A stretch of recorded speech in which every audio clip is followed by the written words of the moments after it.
Hi viewers, welcome to Amrutha's world. ನಾನಿವತ್ತು tomato rice ಸುಲಭವಾಗಿ ತುಂಬ ಟೇಸ್ಟಿಯಾಗಿ ಹೇಗೆ ಮಾಡ್ಬೋದು ಅಂತೇಳಿ ತೋರಿಸ್ಲಿಕ್ಕೆ ಬಂದಿದ್ದೇನೆ. ಅದಕ್ಕೆ ಬೇಕಾಗಿ ನಾನಿಲ್ಲಿ ತಗೊಂಡಿರೋದು ದಾವತ್ನ ಬಾಸ್ಮತಿ ರೈಸ್, ಸ್ವಲ್ಪ ಉದ್ದ ಇರುವಂತಹ ಅಕ್ಕಿ. ನಾನಿಲ್ಲಿ 3 ಗ್ಲಾಸ್ ತಗೊಂಡಿದ್ದೇನೆ. ನಿಮಗೆಲ್ಲರಿಗೂ ಗೊತ್ತಿರ್ಬೋದು, 1 ಗ್ಲಾಸ್ ಅಕ್ಕಿಗೆ 1.5 ಗ್ಲಾಸಿನಷ್ಟು ನೀರು ಸೇರಿಸಿ ಬೇಯಿಸಿ ತೆಗೆಯುವಂಥದ್ದು. ಹಾಗೆ ನಾನಿದನ್ನು ಬೇಯಲಿಕ್ಕೆ ಇಡ್ತೇನೆ. ಇನ್ನು ನಾನಿಲ್ಲಿ ತಗೊಂಡಿರೋದು ಟೊಮೆಟೊ 2, ಯಾಕಂದರೆ ಇದರ ಮೇಯ್ನ್ ಇಂಗ್ರೀಡಿಯೆಂಟ್ ಅಂತ ಹೇಳೋದು ಟೊಮೆಟೊ. ಆದ ಕಾರಣ 2 ಟೊಮೆಟೊ ತೊಗೊಂಡಿದ್ದೇನೆ. 1 ತುಂಡು ಶುಂಠಿ, 6-7 ಬೆಳ್ಳುಳ್ಳಿ, 2 ಹಸಿಮೆಣಸು, 1 ನೀರುಳ್ಳಿ ಮತ್ತು ಸ್ವಲ್ಪ ಕೊತ್ತಂಬರಿ ಸೊಪ್ಪು ತಗೊಂಡಿದ್ದೇನೆ. ಅದನ್ನು ಚಿಕ್ಕದಾಗಿ ಹೆಚ್ಚಿಟ್ಟುಕೊಳ್ಳುವ. ಇನ್ನು ಒಲೆಯಲ್ಲಿ ತುಪ್ಪ ಇಟ್ಟು ಅದು ಬಿಸಿ ಆಗುವಾಗ ನಾನಿಲ್ಲಿ 1 ಸ್ಪೂನಿನಷ್ಟು ಉದ್ದಿನಬೇಳೆ ಹಾಕಿ ಅದರ ಮೇಲೆ ನಮಗೆ ಎಷ್ಟು ಬೇಕೋ ಅಷ್ಟು ಕಡಲೆಯನ್ನು ಸೇರಿಸ್ಬೋದು. ಇಲ್ಲಿ ನೆಲಕಡಲೆಯನ್ನು ಸೇರಿಸಿದ್ದೇನೆ. ನಿಮಗೆ ಉದ್ದಿನಬೇಳೆ ಬೇಡ ಅಂತಿದ್ರೆ ಸ್ಕಿಪ್ ಮಾಡ್ಬೋದು. ಮತ್ತು ತಗೊಂಡಿರೋದು ಗೋಡಂಬಿ ಮತ್ತು ಒಣ ದ್ರಾಕ್ಷಿ, ಇಷ್ಟನ್ನು ಹಾಕಿ ಚೆನ್ನಾಗಿ ಫ್ರೈ ಮಾಡಿ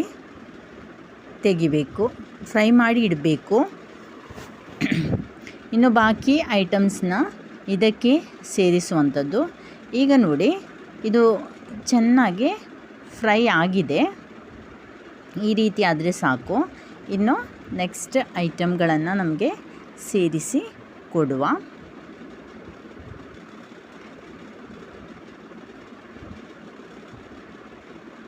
ಬೆಳ್ಳುಳ್ಳಿ ಮತ್ತು ಶುಂಠಿ ಚಿಕ್ಕದಾಗಿ ಹೆಚ್ಚಿದ್ದನ್ನು ಸೇರಿಸಿದ್ದೇನೆ.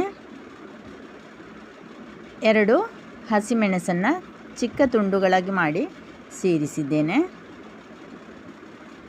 ಇನ್ನು ಇದಕ್ಕೆ ನೀರುಳ್ಳಿಯನ್ನು ಚಿಕ್ಕದಾಗಿ ಕಟ್ ಮಾಡಿ ಸೇರಿಸಿದ್ದೇನೆ.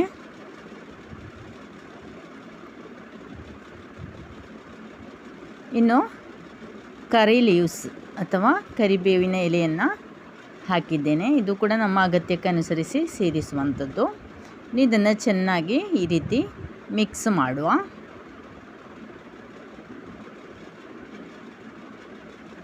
ಇದರಲ್ಲಿ ಡ್ರೈ ಫ್ರೂಟ್ಸ್ ಹಾಕುವಾಗ ನಮಗೆ ಮನೆಯಲ್ಲಿ ಇಲ್ಲ ಅಂತಿರೋದನ್ನು ನಮಗೆ ಸ್ಕಿಪ್ ಮಾಡ್ಬೋದು. ಇರೋ ಐಟಮ್ಗಳನ್ನು ಸೇರಿಸ್ಬೋದು. ಇನ್ನು ಮೇಯ್ನ್ ಇಂಗ್ರೀಡಿಯೆಂಟ್ ಆದ 2 ಟೊಮೆಟೊವನ್ನು ಚಿಕ್ಕದಾಗಿ ಹೆಚ್ಚಿಕೊಂಡು ಹಾಕಿದ್ದೇನೆ. ಇದನ್ನೊಮ್ಮೆ ಚೆನ್ನಾಗಿ ಮಿಕ್ಸ್ ಮಾಡಿಕೊಂಡು ಈ ಟೈಮಲ್ಲಿ ಇದಕ್ಕೆ ಉಪ್ಪನ್ನು ಸೇರಿಸಬೇಕು. ಉಪ್ಪನ್ನು ಸೇರಿಸಿ ಚೆನ್ನಾಗಿ ಒಮ್ಮೆ ಮಿಕ್ಸ್ ಮಾಡಿಕೊಂಡು ಮುಚ್ಚಿಟ್ಟು ಬೇಯಿಸಬೇಕು.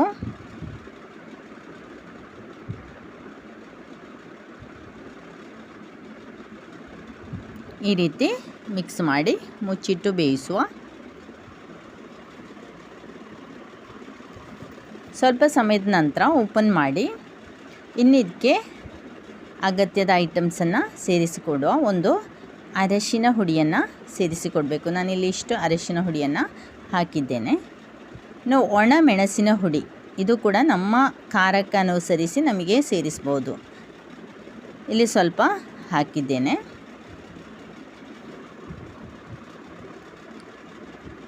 ಈಗಾಗಲೇ ಆಗ ತೋರಿಸಿದಂಥ ಅಕ್ಕಿ ಒಳ್ಳೆ ಚೆನ್ನಾಗಿ ಬೆಂದು ಬಂದಿದೆ. ಈ ರೀತಿ ನಾನು ಅದನ್ನು ತಣಿಲಿಕ್ಕೆ ಇಟ್ಟಿದ್ದೇನೆ. ಇದು ಚೆನ್ನಾಗಿ ತಣಿದ ಮೇಲೆ ನಮಗೆ ಇದಕ್ಕೆ ಸೇರಿಸುವಂಥದ್ದು. ಈಗ ನೋಡಿ, ಇದು ಸರಿ ಹದ ಆಗಿದೆ. ಇನ್ನು ಬೇಯಿಸಿದ ಅಕ್ಕಿಯನ್ನು ಇದಕ್ಕೆ ಸೇರಿಸಿ ಚೆನ್ನಾಗಿ ಮಿಕ್ಸ್ ಮಾಡಬೇಕು.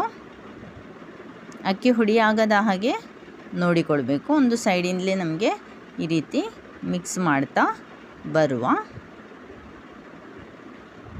ತುಂಬ ಟೇಸ್ಟಿಯಾಗಿರ್ತದೆ. ನಮಗೆ ಮಕ್ಕಳಿಗೆ ಟಿಫಿನ್ ಬಾಕ್ಸಿಗೆ ಅಥವಾ ಕೆಲಸಕ್ಕೆ ಹೋಗುವ ಪ್ಯಾರೆಂಟ್ಸಿಗೂ ಕೂಡ ಟಿಫಿನ್ಗೆ ಇದನ್ನು ಹಾಕಿ ತಗೊಂಡೋಗಲಿಕ್ಕೆ ತುಂಬ ಚೆನ್ನಾಗಿರುತ್ತೆ.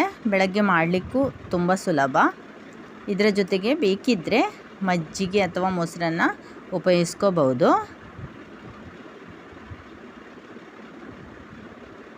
ಯಾವುದೇ ಪದಾರ್ಥಗಳಿಲ್ಲದೆಯೂ ನಮಗೆ ತಿನ್ನಲಿಕ್ಕೆ ಸಾಧ್ಯ ಆಗುವಂಥದ್ದು. ಇನ್ನು ಇದಕ್ಕೆ ಕೊನೆಯ ಇಂಗ್ರೀಡಿಯೆಂಟ್ ಅಂತೇಳಿ ಕೊತ್ತಂಬರಿ ಸೊಪ್ಪನ್ನು ಈ ರೀತಿ ಚಿಕ್ಕದಾಗಿ ಹೆಚ್ಚಿಕೊಂಡು ಸೇರಿಸಿದ್ದೇನೆ.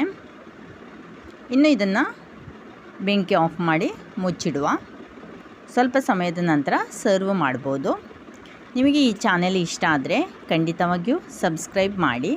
ಈ ವಿಡಿಯೋ ಇಷ್ಟ ಆದರೆ ಲೈಕ್ ಮಾಡಿ, ನಿಮ್ಮವರಿಗೆಲ್ಲ ಶೇರ್ ಮಾಡಿ. ಈಗ ಇದು ಸರ್ವಿಂಗ್ಗೆ ರೆಡಿಯಾಗಿದೆ. ಇನ್ನು ಇದನ್ನು ನಮಗೆ ಸರ್ವ್ ಮಾಡಿಕೊಂಡು ತಿನ್ನಬಹುದು. ಮಕ್ಕಳಿಗೆ ತುಂಬ ಇಷ್ಟ ಆಗುತ್ತೆ. ಟ್ರೈ ಮಾಡಿ. Thank you for watching.